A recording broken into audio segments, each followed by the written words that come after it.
Magnus, yeah, there, you noticed putting on the webcam that he did have his face mask on. Finally we're gonna stop using those face masks and hopefully, not too long, getting rid of this COVID situation. And here we go, game 2. Here we go, game 2, and we have started with the king's pawn again, so white opening, and okay, we don't see the Spanish this time, we see the Italian game.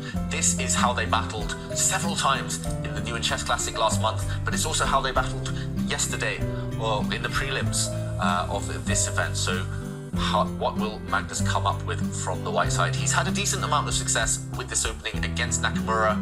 Everybody seems to play against Nakamura these days. He's very predictable in this opening, but okay, Magnus coming up with the first small surprise, just pushing his corner pawn there, just covering some squares. That's a very useful move in general. It's rare to see it this early. Usually white maybe wants to develop some pieces, wants to control the center, but Nakamura, when in doubt, just play copycat.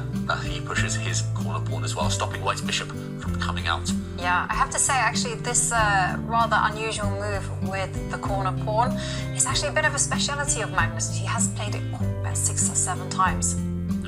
And usually in the Italian game, which is characterized by those bishops we see on the left side, by the development of those bishops, normally it comes down to maneuvering.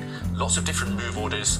I always get so confused when I'm trying to study this opening, which pawn should go where and in what order. Now Nakamura gains space on the other side of the board, just controlling some squares, also creating an escape route for the black bishop to retreat to. Now Magnus jumps forward in the center.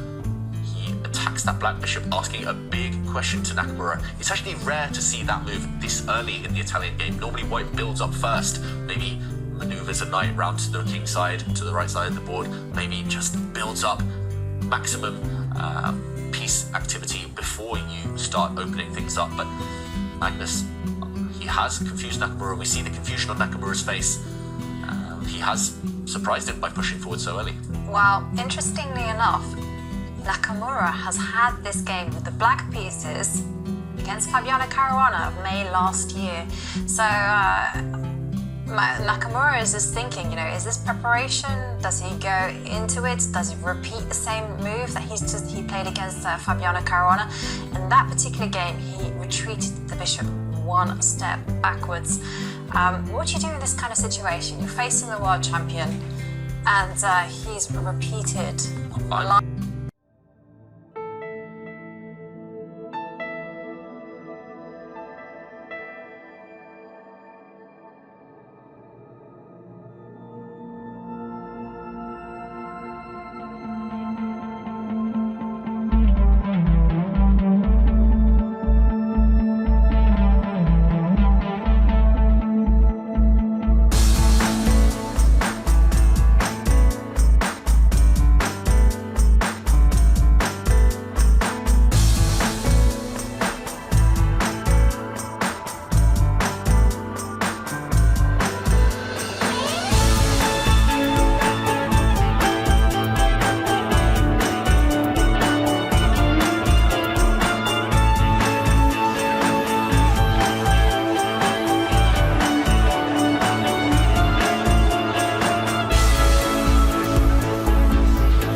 Are there any other captures? No other captures right now. You can take that black bishop in a few different ways. You can take it with your bishop or knight, those two. Most likely they'll end up in the same thing, but you could try and work out some differences there maybe. If the direct moves, if the checks, captures and threats don't work, then just to prove a piece, but that would be slightly slow, would give black a couple of moves to bring more pieces to the defense. So Magnus decides that's the moment. He takes the bishop, finally that bishop. It was living on borrowed time. It was destined to fall eventually, and now Magnus Carlsen, he has taken again on that square. So Magnus, he's got huge threats right now. Surely black has to just capture that bishop. Again, white is actually threatening checkmate in a couple of moves, so black has to trade pieces to make sure his king survives. Black's king hiding in the center now after some trades. If we do a quick count, white has 3 pawns for a bishop. So bishop worth 3 pawns, roughly balanced material, but look how bare that black king is. No protection around it at all. If you look at the right half of the board, black only has a king. Black's king is naked, it's got no protection around it, and therefore if Magnus could just bring the white rook into the action, he's going to win. He just has to find the right moment to do that. Yeah. Timing is everything. Yes. That's right. And Nakamura, he probably wishes that Magnus was low on the clock as well, so that he couldn't find the right moment to bring that rook in. But Magnus just giving some checks, gaining a bit of time on the clock, asking the black king where it's going. Soon the white rook is going to, it's just going to make the decisive. Yeah, and also there is a bit of a question now. Where is Hikaru going to go with his king? Because if he steps to the corner or anywhere along that edge, well now when the white rook comes, it's going to swing over with deadly effect. And so I'm thinking the king might have to go towards the center. That's It's not going to be safe either. what to do? Is this just the perfect example of the person with the safest king is, that is such a huge difference on those 2 kings. Especially with queens on the board. If the queens had disappeared, then okay, you have some pawns, but it doesn't really matter. But with queens on the board, you need pawns around your king. Or you need pieces or something around the king. There's actually absolutely nothing around the black king right now. Oh, that looks naked. So, I really do think that the king has to run to Hikaru Nakamura, but winning that first game, the world champion coming for him in the second one. And both of them are incidentally as a result of poor decision making in the opening. I don't think Hikaru really had a fair game after he made that one critical mistake. Yeah, but it was a bizarre mistake to make. Clearly Magnus, his whole idea was to sacrifice on the right side, just destroy the black's king protection, and he allowed it.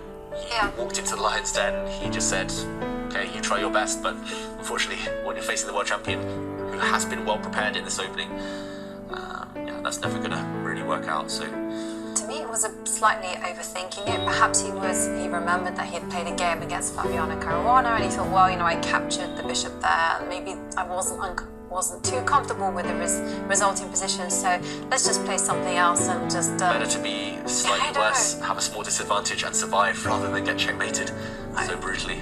I agree. Okay. I think both players, they have been the masters of their own demise in the last couple of games, so for sure black is struggling in this match. It's just a struggle to get out of the opening, and Nakamura, he's just trying to find one final trick, but he just resigns, about to get checkmated.